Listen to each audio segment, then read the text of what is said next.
c'est le moment de retrouver les rendez-vous de l'immobilier. Les questions dans la continuité du sujet de la diversité des statuts fonciers, des terres guiches et de leurs caractéristiques juridiques. Et pour en parler, nous avons le plaisir de retrouver Mohamed Lazim, expert judiciaire assermenté et directeur général de Guy 4. Bonjour et bienvenue. Bonjour. Merci d'être avec nous, Mohamed Lazim, chaque jeudi. Si on pouvait rappeler à nos auditeurs, s'il vous plaît, que veut dire le mot guiche? Voilà. Précisément. Alors, avant de répondre à votre question, Sarah, c'est que j'aimerais bien d'abord développer le démembrement du droit de la propriété au Maroc. Comme ça, les auditeurs vont comprendre le fondement des terres guiches. Alors, le droit de la propriété immobilière, il est démembré en trois parties. La première partie, c'est l'usus. L'usus, c'est le droit d'utilisation du bien. Par exemple, le fait d'habiter dans un appartement, c'est un droit d'usus. Deuxième partie, c'est le fructus. Le fructus, c'est le fait de tirer des profits et de récolter les fruits. Par exemple, l'encaissement des loyers, c'est un fructus. Et troisième partie, c'est l'abusus. C'est le droit de disposer du bien. Par exemple, le fait de vendre, démolir carrément. Alors, donc récapitulons. Donc, le droit de la propriété immobilière peut être démembré en trois parties, l'usus, fructus et l'abusus. L'usus plus fructus, ça veut dire l'usufruit, c'est un droit réel. Alors, je reviens maintenant à votre question, Sarah. Alors, guiche, ça vient du mot jeish en arabe, c'est la force armée. En fait, c'est que, en contrepartie de la participation des tribus dans les guerres, donc l'État a reconnu un droit de jouissance au profit des tribus. Un droit de jouissance, un droit d'exploitation, un usufruit, comme je viens d'expliquer. Mais l'État garde la nue propriété, ce qu'on appelle en arabe milkiyat raqaba. Donc l'État garde la terre et elle cède seulement le droit de jouissance. Et à ce titre, on a trois organes qui gèrent les terres guiches. On a les domaines en tant que gestionnaire de la terre et on a le conseil de Nouab Jma'a et le conseil de tutelle comme étant des conseils qui gèrent le droit de jouissance. Alors pour récapituler un peu, Mohamed Lazim, je rappelle que vous êtes expert judiciaire assermenté, directeur général de Guy 4. Les terres guiches sont démembrées en termes, en tout cas, de droit Oui. de propriété, Oui. entre un droit, ce qu'on appelle un droit éminent, c'est-à-dire raqaba, Oui. appartenant à l'État, Exact. et un droit utile, le minfa'a, Oui. appartenant à la collectivité. Alors dans ce statut, les exploiteurs ne bénéficient que d'un droit de jouissance, c'est Oui. ce que vous venez Oui. d'expliquer. Et ça, en soi, ça pose un problème, puisque ça ne permet pas d'avoir les garanties pour engager des investissements, par Exact. exemple, durables. Exact.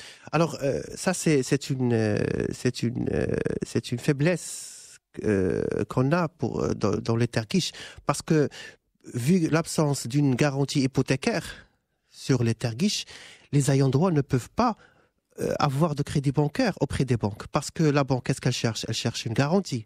Les ayants droit, qu'est-ce qu'ils ont? Ils ont seulement un droit de jouissance. Mais la nue propriété relève du domaine privé de l'État. Donc, ils ne peuvent pas avoir de crédit et par conséquent, on ne peut pas, bien sûr, développer l'investissement sur les terres guiches. Et ça, c'est une faiblesse qu'on a. Une question d'une de nos auditrices, Marwa, quelle est la surface des terres guiches au Maroc? Est-ce qu'on a des chiffres actualisés concernant les terres guiches? Oui, les derniers chiffres, on a entre 300 000 hectares et 500 000 hectares de terres guiches au Maroc. Alors un certain nombre de bénéficiaires de ces terres avaient contesté et contestent toujours aussi bien la tutelle du ministère de l'Intérieur que les méthodes d'expropriation et les mécanismes d'indemnisation. Qu'est-ce que vous pouvez nous dire là-dessus? Je rappelle que les terres guiches, ils sont inaliénables et imprescriptibles, mais ils sont expropriables. Inaliénables et imprescriptibles, ça veut dire on ne peut pas les acquérir par prescription acquisitive, ce qu'on a vu dans les terres collectives et Habous.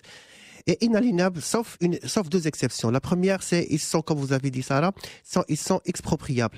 Ça veut dire que l'État peut exproprier les terres guiches pour utilité publique. Pour l'indemnisation, comme vous savez, au titre de l'expropriation, l'indemnisation, elle est trop faible. Elle est trop faible parce que c'est pour la simple raison parce que c'est pour utilité publique. Quand on parle d'utilité publique, l'indemnisation n'est pas élevée. Vous avez commencé un petit peu à le faire, mais est-ce qu'on peut récapituler, Mohamed Lazim, les différences, les distinctions entre terres collectives et terres guiches? Alors, les terres collectives, c'est que la terre appartient à la collectivité ethnique. Jama'a. Par contre, pour les guiches, la terre appartient à l'État. Donc l'État garde la nue propriété. Pour la jouissance, pour les deux, la jouissance appartient, que ce soit pour les terres collectives ou bien pour les terres guiches, le droit de jouissance ou bien le droit d'exploitation ou bien l'usufruit appartient à la collectivité ethnique. Alors, donc la différence est dans la terre. Ok. On a une question d'une de nos auditrices, Sheima. Est-ce que l'Oudaya à Rabat est une terre guiche? Non. Non, et c'est l'occasion pour corriger cet amalgame. Guiche l'Oudaya à Rabat n'est pas une terre guiche. C'est une terre guiche concédée. Alors, ce terme concédé, c'est une appellation qu'on ne trouve pas dans les textes juridiques. C'est une appellation qu'on trouve dans la doctrine. Ça veut dire quoi concédé? Ça veut dire c'est que quand vous savez Sarah, c'est que les terres guiches sont des terres très fertiles. Et à l'époque, le protectorat, il a voulu bénéficier de cette fertilité de ces terres-là. Alors, il a proposé un montage assez intelligent aux tribus. Qu'est-ce qu'il a proposé? Il a proposé un échange. Alors, c'est que cet échange porte à ce que l'État cède sur une partie de terrain la nue propriété au profit des tribus. En contrepartie, les chefs de tribu cèdent sur l'autre partie le droit de jouissance. Par exemple, je prends un exemple. Je prends un terrain de 60 hectares. Alors, l'État va céder sur 20 hectares, sur 40 hectares, le droit de la nue propriété au profit des tribus. En contrepartie, les tribus vont céder sur les 20 hectares qui restent le droit de jouissance. C'est un échange.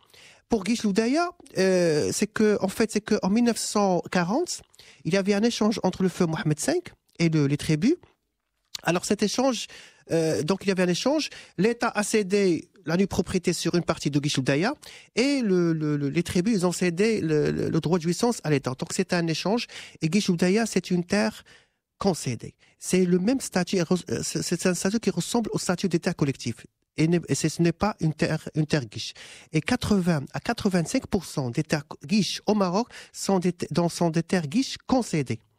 Ce n'est pas c'est pour cette raison, il faut vérifier quand on trouve une terre guiche, il faut vérifier au niveau de la DAR, ça veut dire la direction des affaires rurales, pour vérifier est-ce que c'est une terre guiche ou c'est une terre concédée. Et donc c'est l'occasion pour corriger cet amalgame. Il semblerait en tout cas que les terres guiches aient le statut le plus complexe parmi tous les types de terres. Mohamed Lazim, je rappelle que vous êtes expert judiciaire assermenté, directeur général de Guy 4 et que nous parlons justement du régime juridique des terres guiches. Vous parliez de textes de loi. Alors, un de nos auditeurs, Mehdi, c'est une occasion aussi pour rappeler un certain nombre de choses, vous pose la question suivante. Est-ce que c'est le Daher de 1919 qui organise les terres guiches? Non. Le Daher 1919, il gère les terres collectives. Pour les terres guiches, il n'y a pas de texte texte juridique. Il n'y a que les coutumes locales qui organisent les terres guiches.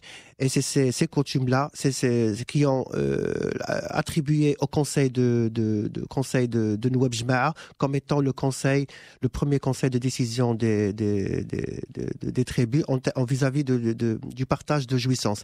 Il y a un texte de 1920. C'est un texte qui a organisé la direction des affaires politiques. C'est le ministère de l'Intérieur aujourd'hui comme étant le conseil de tutelle des terres guiches.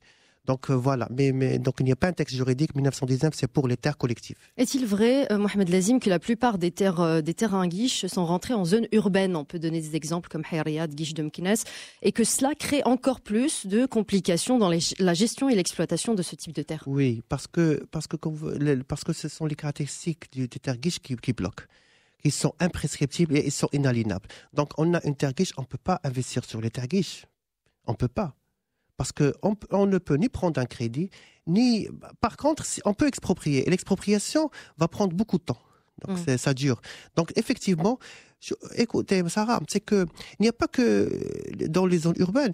Le problème n'est pas seulement dans les terres guiches. Dans les terres guiches, dans les terres collectives, dans les terres habous, dans le domaine privé de l'État, dans le domaine public. Donc, tous ces statuts-là bloquent l'investissement. Et ça correspond à une masse en termes de foncier. Je rappelle à nos auditeurs qu'ils peuvent réagir, bien sûr, et poser leurs questions via l'application Lux Radio disponible sur iOS et Android. Quelles sont les conditions alors pour pouvoir mettre en valeur ces terres et quelles sont les solutions que vous préconisez pour ces terres? Alors, Sarah, il y a plusieurs solutions. Donc, il y a parmi lesquelles il y a des personnes qui parlent d'une privatisation des terres guiches. Ça veut dire on va partager les terres guiches seulement sur les exploitants existants sur les lieux. Ça va créer un grand problème. Parce que au moment du partage, les ayants droit non résidents, ils vont revenir ici, ils vont revenir sur le lieu pour réclamer leurs droits. Et ça va créer un problème. Moi, ce que je pense, c'est que pour résoudre ce problème, il faut intégrer les ayants droit dans des projets de développement touristique, social, culturel, à travers une agence qui va gérer cette aire collective. Ok, merci Mohamed Lazim d'avoir répondu à nos questions. Je rappelle que vous êtes expert judiciaire assermenté, directeur général de Guy 4 et que nous allons vous recevoir jeudi prochain.